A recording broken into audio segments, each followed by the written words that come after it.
देश में पेट्रोल में एथेनॉल मिलाने की चर्चा अभी सुर्खियों और विवाद दोनों में ठंडी नहीं पड़ी थी, लेकिन डीजल को लेकर के एक नया इन्वेंशन चर्चा में आ गया है। सरकार अब डीजल में आइसोब्यूटेनॉल मिलाने की संभावना तलाश रही है। हाँ, इसका नाम थोड़ा कठिन है, लेकिन इनके पीछे का मकसद बहुत बड़ा है। इससे भारत सरकार विदेशों से आने वाले महंगे तेल पर निर्भरता कम करना चाहती है और तो और अपने भारत के किसानों के लिए नए अवसर और आय के नए सोर्सेज पैदा करना चाहती है। और अगर ये हुआ तो सीधी सी बात है कि इससे प्रदूषण पर लगाम लगेगा। लेकिन क्या ये नया फ्यूल आपकी गाड़ी के इंजन के लिए सही रहेगा और इसका माइलेज पर क्या असर पड़ेगा? और सबसे बड़ा सवाल, क्या आने वाले सालों में डीजल भी पेट्रोल की तरह ब्लेंडेड फ्यूल बन जाएगा? यही वो कहानी है जो भारत के फ्यूल सेक्टर में एक नए अध्याय की शुरुआत कर सकती है। पेट्रोल में तो E20, E85, E30 जैसे मिक्सचर की बात हो रही है, पर आज हम आपको इस नई ब्लेंडिंग के बारे में बताएंगे।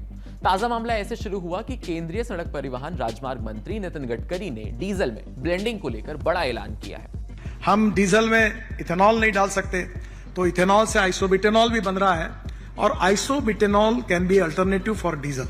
मैंने किर्लोस्कर के 2 जनरेटर सेट, एक इथेनॉल पर और आइसोब्यूटेनॉल पर 100% सक्सेसफुली चल रहे हैं, उसको लॉन्चिंग किया, तो इंजन बन सकता है। और डीजल में भी 15% आइसोब्यूटेनॉल डालने के बारे में चल रहा है। हाल ही में देश की पहली flex fuel car Wagon R flex fuel और फ्लेक्स फ्यूल बाइक के लॉन्च के मौके पर गडकरी ने कहा कि हम डीजल में एथेनॉल तो डाल नहीं सकते, इसलिए एथेनॉल से आइसोब्यूटेनॉल भी बन रहा है और आइसोब्यूटेनॉल डीजल का विकल्प बन सकता है। आइए सबसे पहले समझते हैं और आपको बताते हैं कि आइसोब्यूटेनॉल आखिर है क्या। पेट्रोल और डीजल की बढ़ती कीमतों के बीच अक्सर नए नए फ्यूल के बारे में सुनने को हमें मिल रहा है। कभी एथेनॉल, कभी ग्रीन हाइड्रोजन और अब चर्चा हो रही है आइसोब्यूटेनॉल की। आसान भाषा में समझें तो आइसोब्यूटेनॉल एक तरह का बायोफ्यूल है, यानी ऐसा ईंधन जिसे पेट्रोलियम से नहीं बल्कि पेड़ पौधों से, क्रॉप के रेसिड्यू प्रोडक्ट से और दूसरी बायोटिक मटेरियल से बनाया जा सकता है। आइसोब्यूटेनॉल मेनली एल्कोनॉल यानी एल्कोहल ग्रुप से आने वाला एक कलरलेस यानी बेरंग फ्लेमेबल ऑर्गेनिक लिक्विड यानी ऐसा लिक्विड ईंधन है जो आग पकड़ सकता है और जलकर ऊर्जा पैदा करता है। इसी वजह से इसे ईंधन के लिए और इंडस्ट्रियल यूज में इस्तेमाल किया जाता है, लेकिन इसके स्टोरेज और ट्रांसपोर्टेशन में बहुत ज्यादा सावधानी बरतनी पड़ती है। डीजल में आइसोब्यूटेनॉल की ब्लेंडिंग पर अधिकतर रिसर्च ये इशारा करती है कि पर्यावरण के लिहाज से तो ये फायदेमंद है, मगर इंजन के लिए इसके नुकसान बेहद ज्यादा है। खासतौर पर पुराने डीजल इंजनों के लिए ज्यादा हानिकारक साबित हो सकता है। पर इसकी खास बात यह है कि इसे पेट्रोल में मिलाकर इस्तेमाल किया जा सकता है और कई मामलों में यह एथेनॉल से भी बेहतर माना जाता है।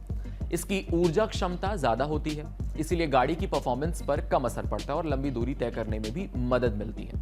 अब बात करते हैं कि कब तक आएगा ये ब्लेंडेड डीजल। अभी इस ब्लेंडिंग की कोई टाइमलाइन सामने नहीं आई है, लेकिन जिस तरह का सरकार फ्यूल और एनर्जी सेक्टर को लेकर एक्टिव नजर आ रही है, उम्मीद है कि जल्द ही देश के सड़क और खेत आइसोब्यूटेनॉल की महक से गमक उठेंगे। एक तरफ सरकार ने दिल्ली में E85 फ्यूल जो कि 82 रुपए 12 पैसे लॉन्च कर दिया है, जिसकी कीमत रेगुलर पेट्रोल से 102 रुपए 105 रुपए अलग अलग जो भारत देश में चल रहे हैं उनके मुकाबले तकरीबन 20 रुपए कम है।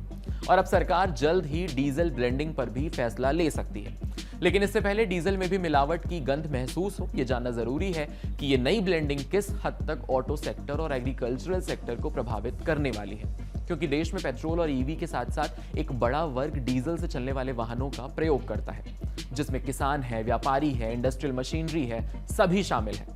वैसे आपकी जानकारी के लिए बता दें कि किसी भी डीजल फ्यूल में उसकी क्वालिटी कैसे चेक करते हैं जिससे पता चले कि वो कितना इफेक्टिव है, तो इसके लिए उसके सीटेन नंबर की जानकारी होना बेहद जरूरी है। सीटेन नंबर क्या है ये समझिए। एक इंपॉर्टेंट मीजर होता है जो ये बताता है कि फ्यूल इंजन के सिलेंडर में इंजेक्ट होने के बाद कितनी जल्दी और आसानी से जलता है।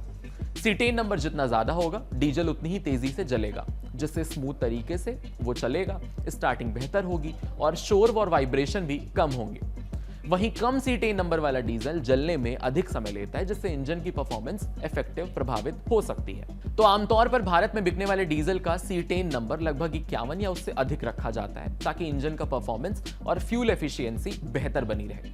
पर आइसोब्यूटेनॉल का सीटेन नंबर आमतौर पर 15 से 20 के बीच माना जा रहा है, जो डीजल के मुकाबले काफी कम है। और अब तुलना करें तो यहां पर भारत में इस्तेमाल होने वाले डीजल का सीटेन नंबर आमतौर पर 51 या उससे ज्यादा है। इसी वजह से आइसोब्यूटेनॉल को लेकर सीधे डीजल के विकल्प के रूप में इस्तेमाल नहीं किया जाता, बल्कि सीमित मात्रा में ब्लेंडिंग के लिए इसे देखा जा रहा है। हालांकि इसकी एनर्जी डेंसिटी इथेनॉल से ज्यादा होती है और यह फ्यूल के साथ साथ एक बेहतर तरीके से ब्लेंड हो सकता है। डीजल में थोड़ी कम मात्रा में आइसोब्यूटेनॉल मिलाने पर इंजन के परफॉर्मेंस पर बहुत ज्यादा असर नहीं पड़ेगा। कुछ स्टडी में पाया गया है कि इससे धुआं कम हो सकता है। हालांकि ब्लेंडिंग का रेशियो बढ़ने पर कम सीटेन नंबर के चलते इग्निशन में देरी हो सकती है, जिससे इंजन की पावर, माइलेज और एफिशिएंसी प्रभावित हो सकती है। इसीलिए डीजल में इसे मिलाने से पहले यह तय करना जरूरी होगा कि इसकी ब्लेंडिंग की मात्रा कितनी रखी जाए।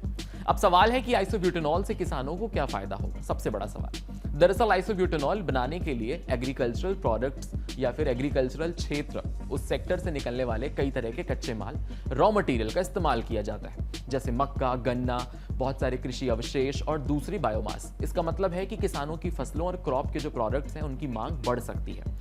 जो पराली या कृषि से जलने वाले वेस्ट मटेरियल है, पहले उन्हें बेकार समझा जाता था, वो अब आय का, इनकम का एक एडिशनल सोर्स बन सकता है। यानी किसानों को अपनी उपज के लिए नया बाजार मिलेगा, बेहतर कमाई मिलेगी, अवसर बढ़ेंगे और ग्रामीण अर्थव्यवस्था, रूरल इकोनॉमी को एक मजबूती मिल सकती है। इस तरह आइसोब्यूटेनॉल सिर्फ एक ईंधन नहीं है, बल्कि किसानों की इनकम बढ़ाने का एक नया माध्यम बन सकता है।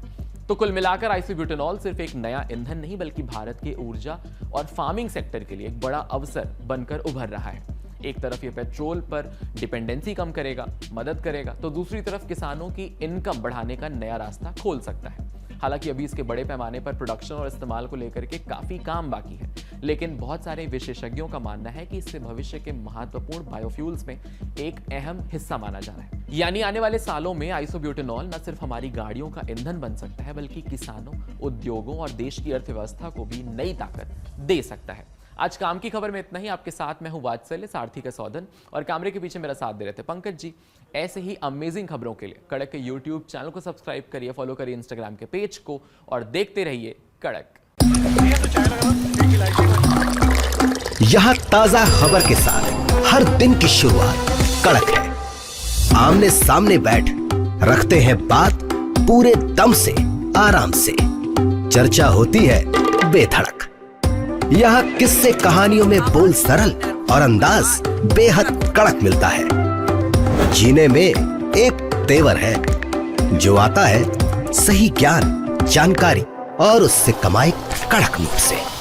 इधर मौके पर चौका नहीं, छक्का लगा जलवा दिखाते हैं। कड़क क्रिकेट से अपने रोमांच को जो बढ़ाते हैं। यहाँ की हर बात का मिजाज एक है, मिजाज कड़क। आपका अपना यूट्यूब चैनल कड़क, लाइव बेधड़क। शब्द कम, एहसास गहरे। कहानी उतरेगी हल्के से, असर छोड़ेगी कड़क। कड़क, लाइव बेधड़क।